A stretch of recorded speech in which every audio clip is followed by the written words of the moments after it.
Samahan niyo po ako sa ating passage sa aklat po ng unang Pedro, Kabanata 3, talata 8 hanggang 12, or 1 Peter chapter 3, verses 8 to 12.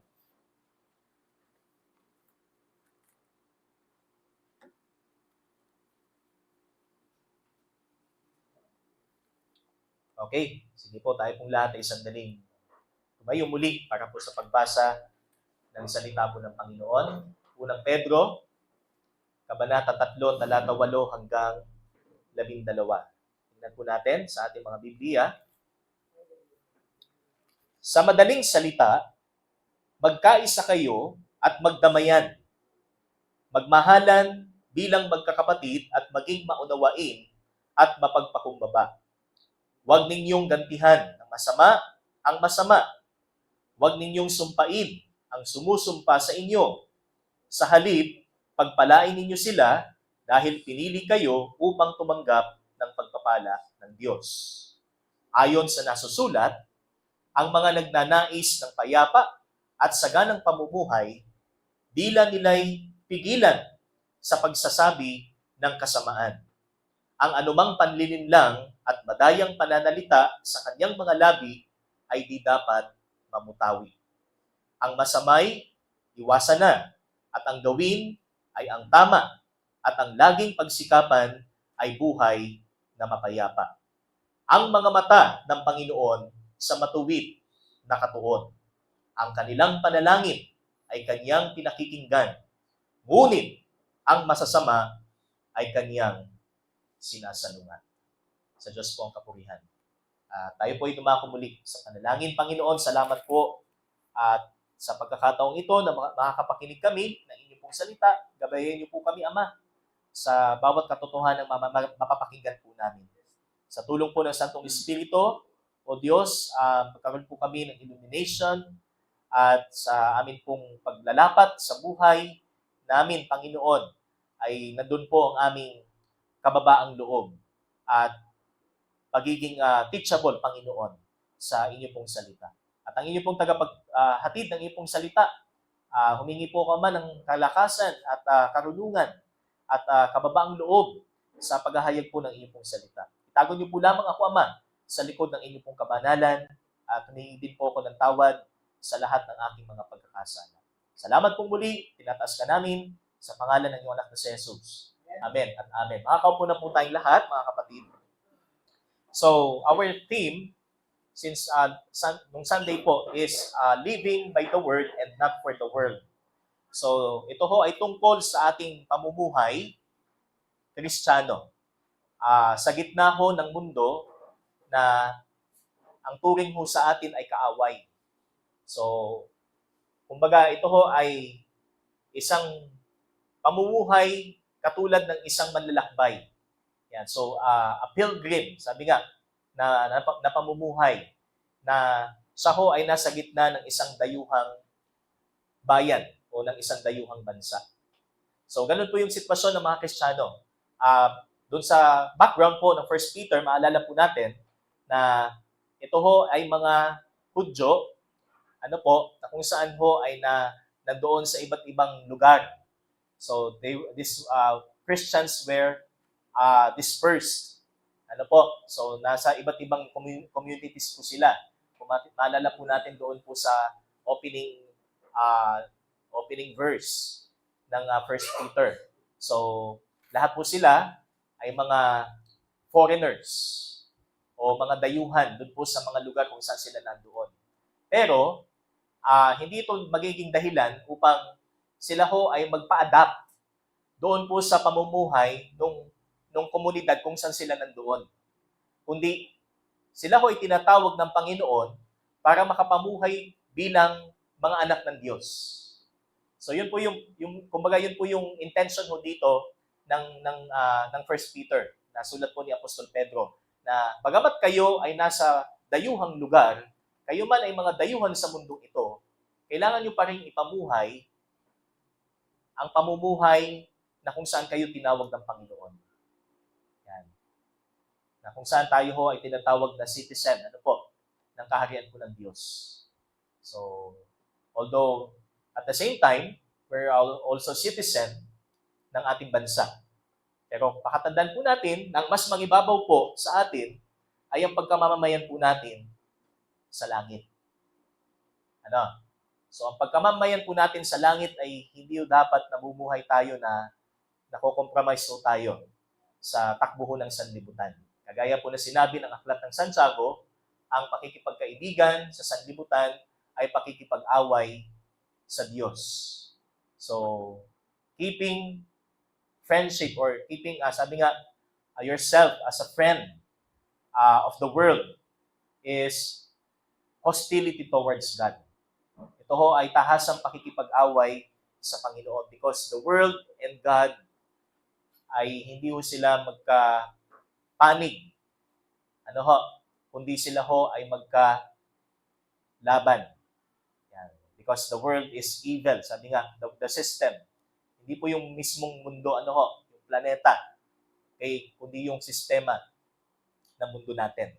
Kaya, muli, what is the profile of a mature believer seeking himself to live for God in the midst of a hostile and tempting and fallen community? So, sa gitna ng isang hostile, tempting, and fallen world, ano dapat tayo bilang mga anak ng Diyos?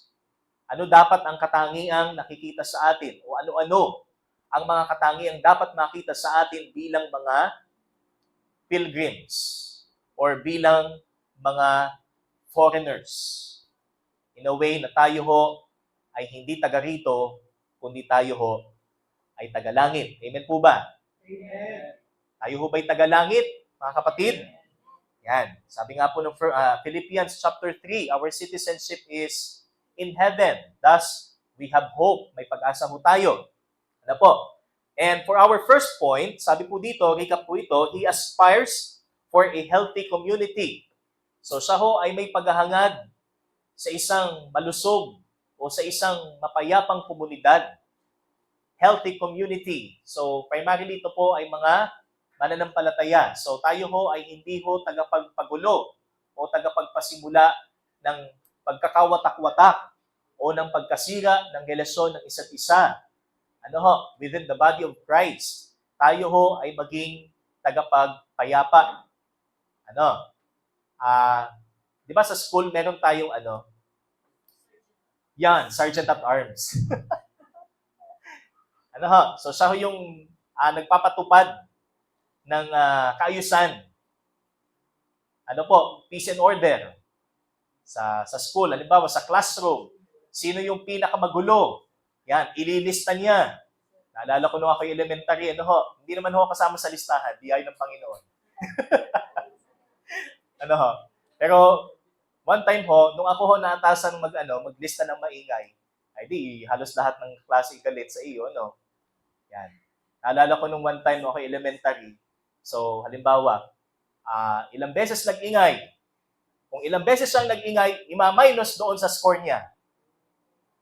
Naalala ko yung aking kaklaseng isa, wala siyang tama. Ang rating ko dati, pag walang tama, 50. Ngayon, 13 times ho siyang nag-ingay. So, minus 13. Di ang kanyang score ay 37. Ang perfect ay 100. So, from 100, 37. Di galit na galit sa akin. Wala na nga siyang tama, nabawasan pa. So, Sergeant at Arms, So, alam niyo po ba na ito din po yung isang duty para po sa atin, mga Kristiyano. So, tayo po ay magsilbing tagapagpayapa at hindi po tayo tagapasimula ng ingay sa ating community. So, he aspires for a healthy community. So, by being harmonious, being sympathetic, being brotherly in love, being kind-hearted, and being humble in spirit. So, ito po yung nakaraan mo natin. So, be harmonious. Nang ibig sabihin po is to live in harmony together, not to be in conflict with each other in whatever situation we are in. Okay? And then, sympathetic, sharing the same feeling. Hindi po pwede na kung ang atmosphere ho ng worship ay masaya, hindi ka makikisaya. Malungkot ka.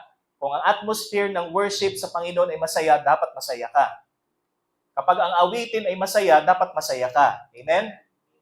Hindi ho dapat malungkot. Kasi una sa lahat, nandito ho ang Panginoon. Nandito ang presensya ng Panginoon. And ang presensya ho ng ating kapatiran.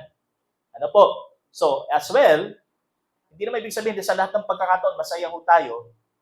Kundi kapag may panahon mo naman na malungkot ho ang ating kapatid, so tayo ho ay nakikilungkot din. Ano po? Hindi ho tayo masaya sa kalungkutan ng ating kapatid o malungkot tayo sa kasiyahan ng ating kapatid. Kumbaga, sala sa hulog ang tawag. Ano ho? So, sympathetic. Next, be brotherly. So, it refers to affection among people who are closely related in some way. So, pagmamahal ng isang kapatid. Di ba?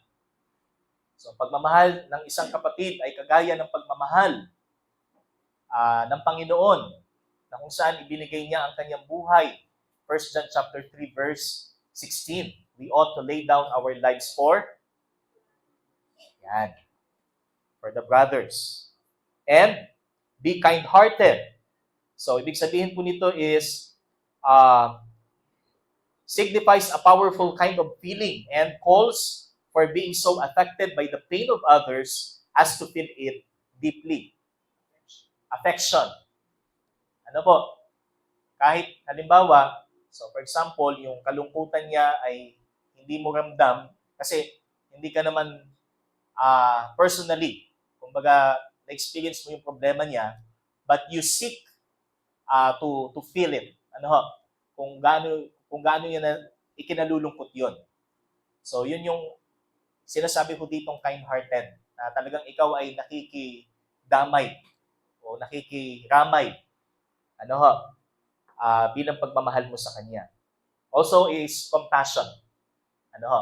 It also means compassion. And be humble in spirit, the most essential and all-encompassing virtue of the Christian life. So, humble. Sabi nga, God is gracious to the humble and opposed to the proud. He is opposed to the proud. Proverbs chapter 3, verse 34. And second point natin, he answers with the example of Christ. So, kung paano naman siya sasagot o kung paano siya mag-respond. Doon kasi sa una, ang tinutukoy nito is actions. Ano yung kanyang dapat gagawin. Ngayon, dito naman sa pangalawa, paano siya dapat tutugon? Paano siya mag-respond? So, first is not returning evil for evil. So, that is a negative command. Not reviling for reviling. So, huwag tayong magbibitaw ng masasakit na salita o masasamang salita sa ating kapwa. Ano po? Kundi, sa halip, sila ho ay ating, sabi dito, bless. O atin ho silang, kasi ang word na bless dito is eulogeo. Yan, eulogy, where we get the word eulogy. So, kung ano yung good dun sa tao, ano ho, yun yung ating sasabihin. Bagamat masama ang kanilang sinasabi sa atin. So, giving a blessing. So, this is the positive command. Okay? Kaya, yung application po natin dito, silence for evil speaking and a shout out for blessing. So, tayo ho, paano tayo mag-respond sa mistreatment and persecution ng tao sa atin? Okay? Ano masabi dito? Tayo ho ay tumahimik sa masasamang salita o huwag tayo magsalita ng masama at sumigaw tayo ng pagpupuri or blessing sa tao. So, shout out. Sabi nga, shout out of blessing. So, not a shout out of curse. Ano po? Kaya, in this hostile world, living with the holy life by the Word of God is not only shown by his aspiration for a healthy relationship within the community of believers and by his responses with a Christ-like example, but also, he conforms to the truth of the Bible. So, meron po siyang pamantayang sinusunod. Ano ang pamantayang sinusunod natin? Kaya po tayo sumusunod sa sinasabi ko ng Panginoon. Of course, the Word of God, ang salita ng Diyos. Hindi ho ang pamantayan natin bilang tao. Kasi kung pamantayan natin ang susundin natin, automatically, maghihiganti tayo. Kapag sinabihan tayo ng masama, gagantihan din natin sila ng masama. Ano?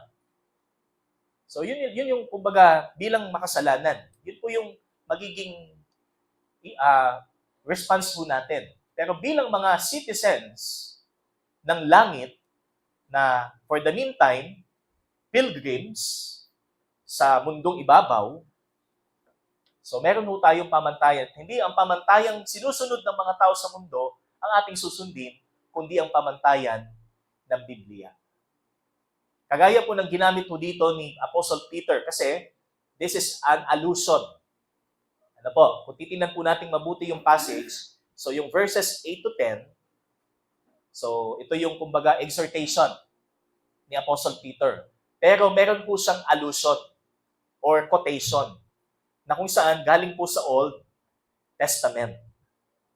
Ano po, alam niyo po ba sa New Testament, there are more or less 200 quotations or allusions. Ano po, na galing po sa Old Testament. Kaya hindi po pwede tayong, kumbaga, ang theology natin ay New Testament lang tayo. Or ang stand po natin ay New Testament lang tayo. Pero kung titignan po natin ang New Testament, marami hong quotation from the Old Testament. Kasi ang bedrock po is the Old Testament. The principle na itinuturo po dito ni Apostle Peter comes from the Old Testament. Kaya kung titignan po natin from verse 10 to verse 12, okay? Ano po sabi niya? So sa Tagalog ko po babasahin. Ayon sa nasusulat. Yan. Kapag nabasa po natin yung salitang ayon sa nasusulat o nasusulat, ang ibig sabihin po niyan is ito ho ay quotation from the scripture. So the scripture is, nung panahon po nila, is the Old Testament o ang Lumang Tipan.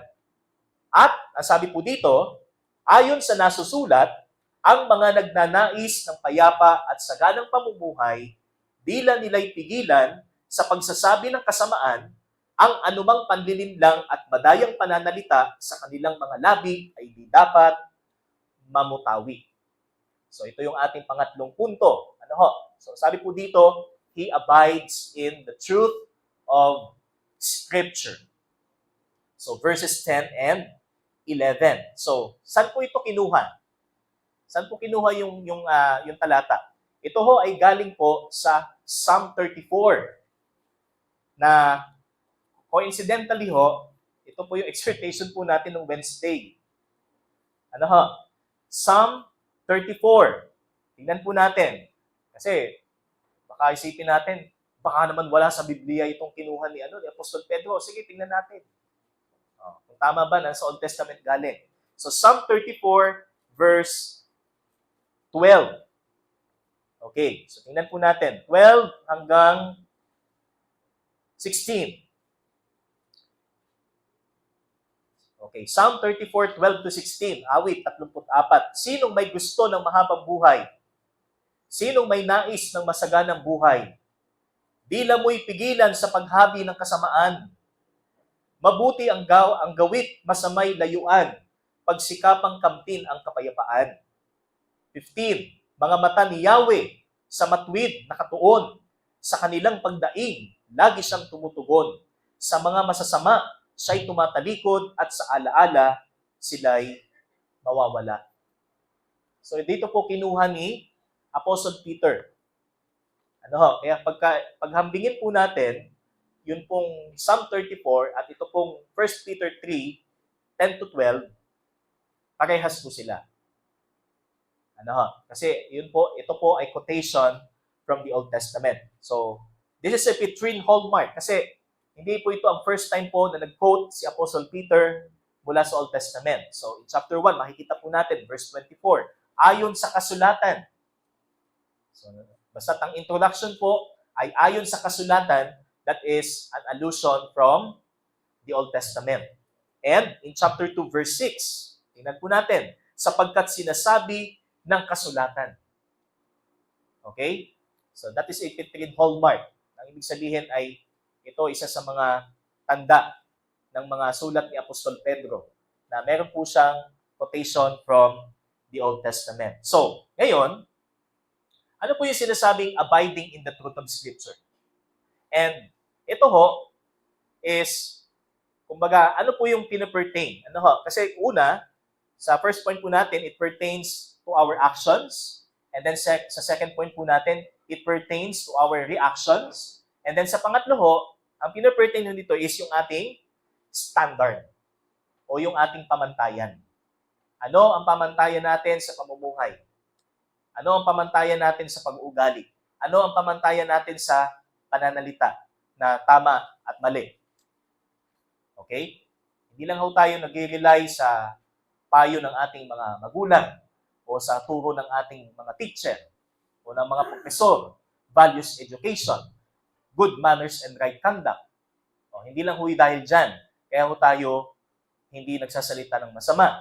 But because sinasaad po ng kasulatan na huwag tayong magsalita ng masama. Okay? Yan po ang sabi ng Biblia. So, first, the one who desires a good life refrains his tongue from evil and speaking guile.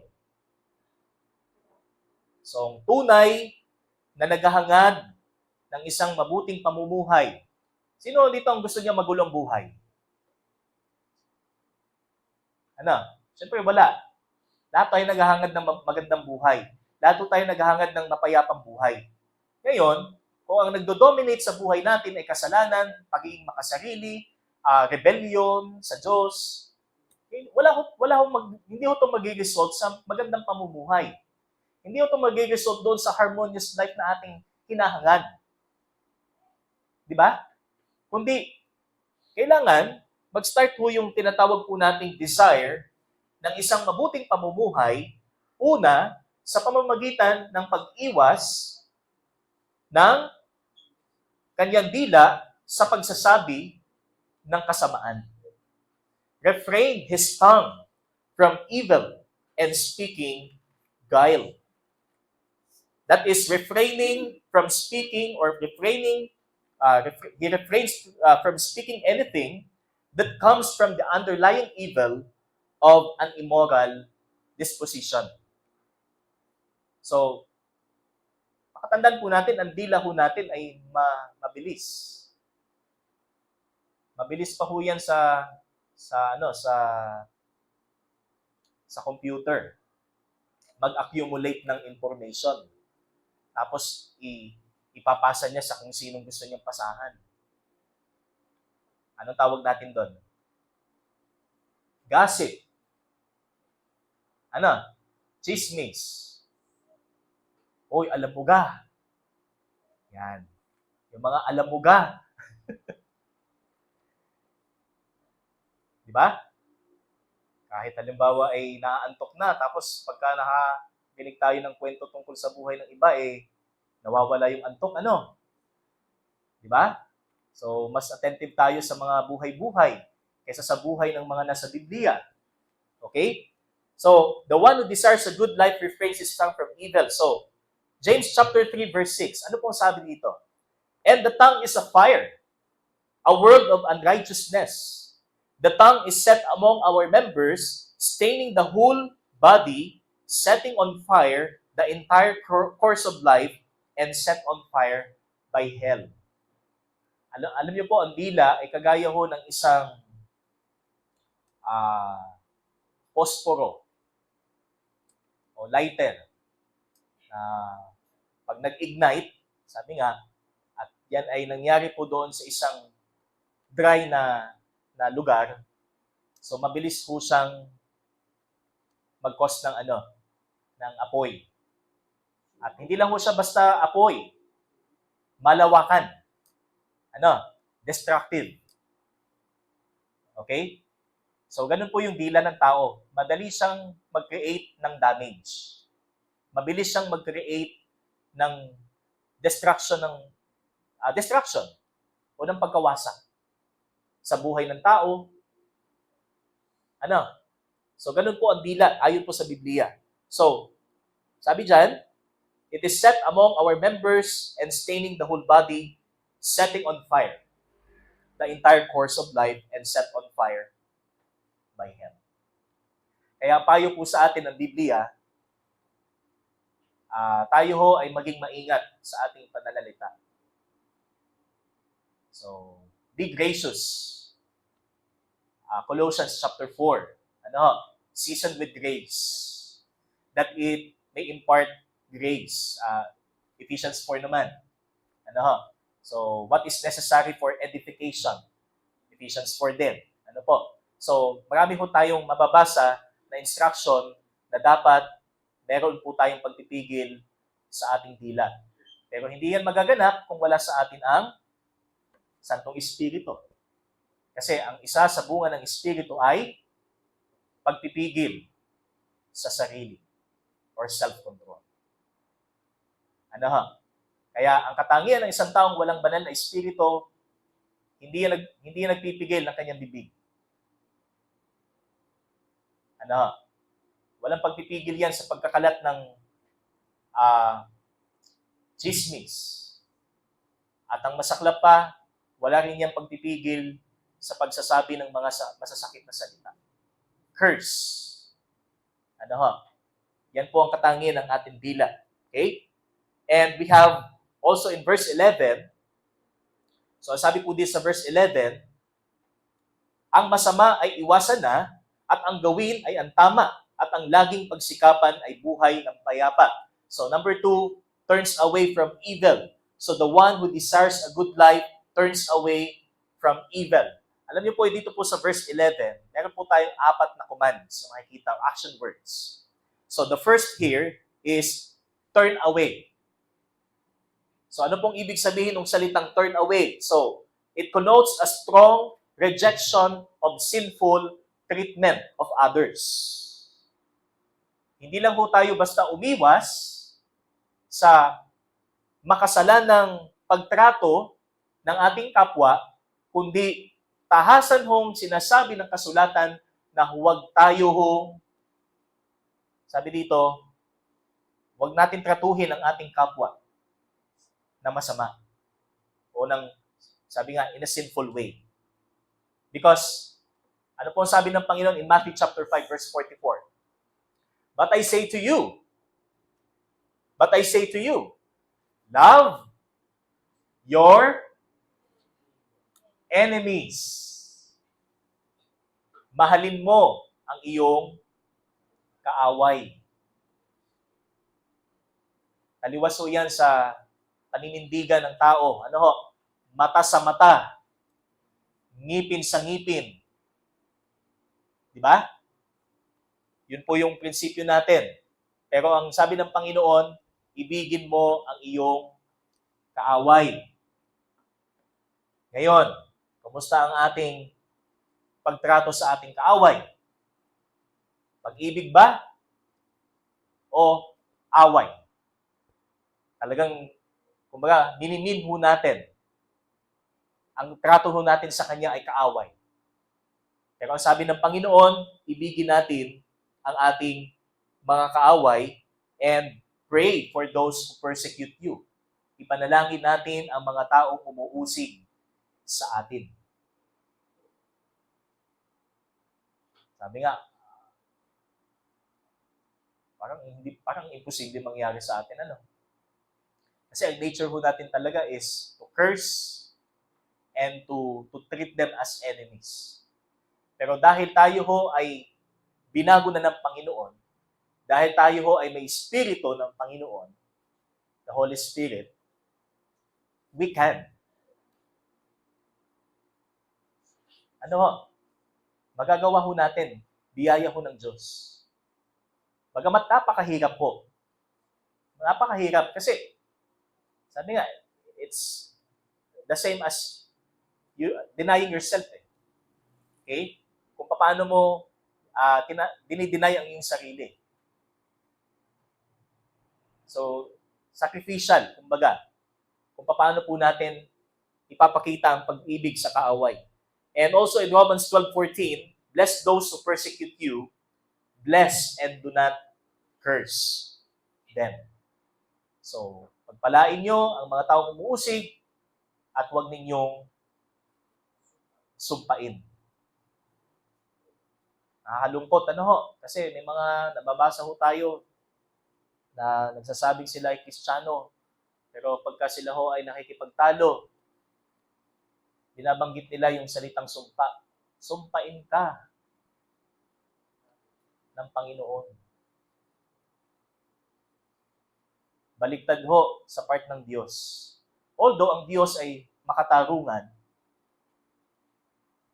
pero hindi ho niya kino-compromise yung kanyang katarungan. Kundi siya ho ay Diyos na mahabagin,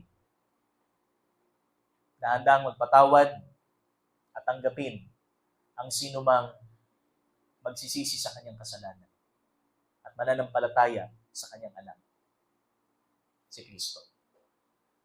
So, bless those who persecute you, bless and do not curse. And also, the second imperative here is that the one who desires a good life does what is good. Ginagawa niya kung ano ang mabuti. Hindi lang ho yung mabuti ayon sa paningin ng tao. Dahil yung salitang mabuti ho dito, the word good here, it speaks of quality. This is good in the sight of God, first and foremost. Kung ano ang mabuti sa paningin ng Diyos una sa lahat. Hindi yung kung ano lang ang kaakit-akit para sa mata ng tao. Kaya sabi dito, he who desires a good life does what is good. So it speaks of quality apart from the contemporary notion of a good life. So what is the contemporary notion of a good life? This is more of self. Sabi nga, seeking self. Your personal pleasure. Sabi nga, yun yung notion ng isang tao na tingin niya, ito yung sa kanyang ikabubuti. Di ba? Yung tinatawag po nating mindless entertainment. Vices. Katulad ng alcohol. Para sa kanya, mabuti. Kasi napiplease. Napiplease natin yung ating kapwa. Basta't maglagay ka diyan ng tawag doon? Long neck. Di po ba? Pagka wala, hindi mahagilap kung nasaan. Kasi sanay na may ganun. Kaya na-appreciate ko po yung nangyari po dun sa wedding, Nestor Joyce. Talagang nag-stand ho sa Panginoon. At doon din sa kina Nanay Isming, na talagang iba ho ito doon sa pangkaraniwan na kasalan at lamay.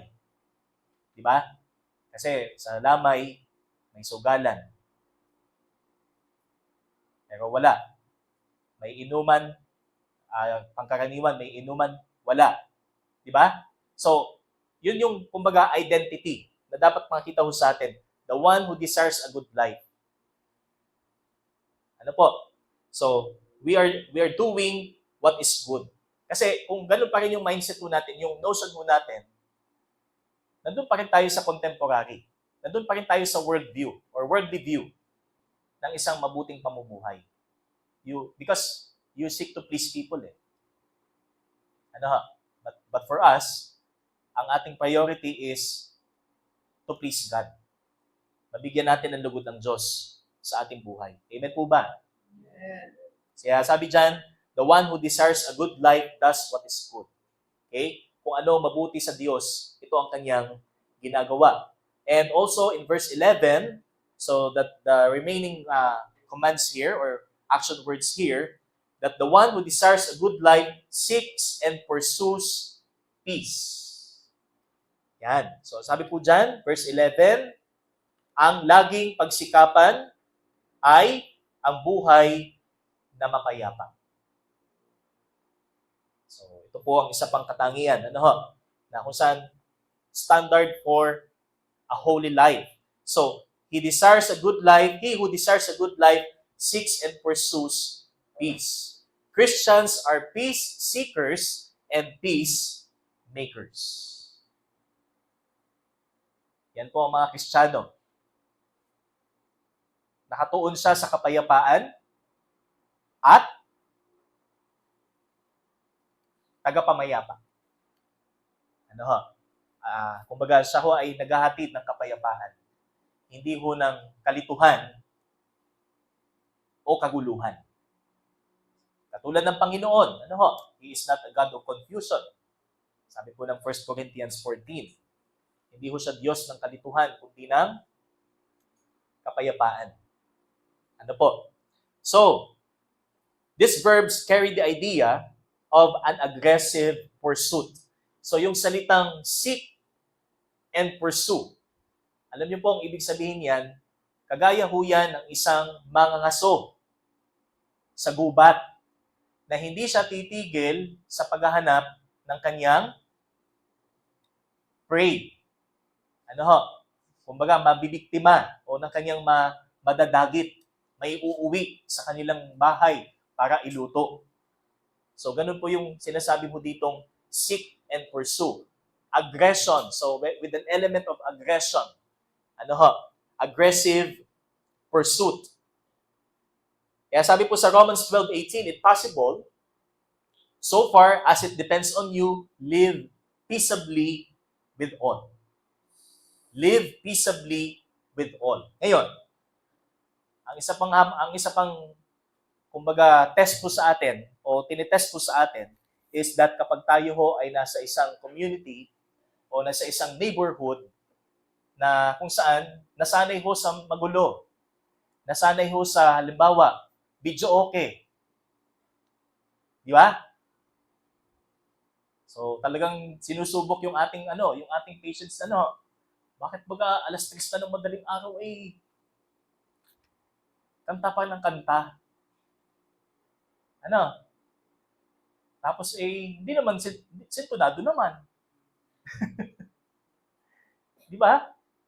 So, paano natin ibibilyan na hindi ho mako-compromise yung ating testimonya sa ating kapitbahay?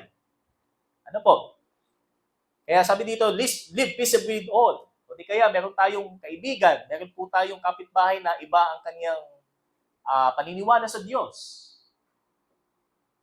Hindi naman ho po pwedeng, halimbawa, nakakilala ka sa Panginoon, nagdedebatihan kayo araw-araw. Dahil kayo magkapit-bahay. Dumating na sa punto na magbatuhan na kayo. Dahil magkaiba kayo ng paniniwala sa Diyos. O di magparinigan. Kung sino ang tama. Kung sino ang sa Diyos. So hindi po ganun. But live peaceably with all. Regardless kung siya ho ay hindi nakakilala sa Diyos, magulo ang environment, magulo yung way of life niya, iba ang kanyang paniniwala, but still, we should live peaceably with them. Okay? And in Matthew chapter 5, verse 9, blessed are the peacemakers, for they shall be called sons of God. Mapalad ang mga tagapamayapa sapagkat sila'y tatawaging mga anak ng Diyos. Kaya tayo ho ba'y naghahatid ng kapayapaan sa ating tahanan, sa ating lipunan, sa ating eskwelahan? Di ba? Kailangan nakikita ho natin, na-evaluate po natin ang ating mga sarili po dito. So, since the holy standard speaks of a life that conforms to righteousness, we must have the desire for a righteous life. Kailangan na ito yung desire ho natin. Yung mabuhay tayo na matuwid ayon sa salita ng Panginoon. Kumbaga, ano ba ang panukat ng Diyos sa isang tinatawag po nating exemplary life. So, sabi po dito, righteousness. Kailangan nandun yung katuwiran. matuwid na pamumuhay. And to conclude, okay, so sabi po dun sa verse 12, tingnan po natin. 1 Peter chapter 3, verse 12. Basahin ko po. Ang mga mata ng Panginoon sa matuwid na katuon, ang kanilang panalangin ay kanyang pinakikinggan, ngunit ang masasama ay kanyang sinasalungan. So ito yung conclusion po natin. So bakit po natin ginawa conclusion? Because knowing that God is watching us, hearing us in our cries, in our prayers, and that He hates the one who do evil, sabi nga, ito ho ay maging, kumbaga, stimulant para po sa atin to live for God. Hindi ibig sabihin na hindi alam ng Diyos yung ating ginagawa. Hindi ibig sabihin na walang idea ang Diyos sa nangyayari sa ating buhay. God is watching. Sabi nga, God is watching us. Parang kanta ko ito dati. From a distance. Okay? So God is watching us. God is hearing our prayers. Kasi ang tinutukoy po dito, yung matuwid. Na kung saan ang matuwid, namumuhay siya apart from evil. At dahil dito, ano po sabi ng Panginoon? Laging nakatuon ang aking mga mata sa iyo. Exhortation po natin ito no Wednesday actually. Ano po? Laging nakatuon ang aking mga mata. Sabi dito, ang kanilang panalangin ay kanyang pinakikinggan. So, pinakikinggan ng Diyos ang ating mga panalangin kung namumuhay tayo ng tama. Kung namumuhay tayo alinsunod sa kanyang pamantayan. Hindi sa pamantayan ng sino mang taong sikat. Hindi sa pamantayan ng kung sino mang ma-influensyang tao sa YouTube. Kundi kung ano ang pamantayan ng Biblia.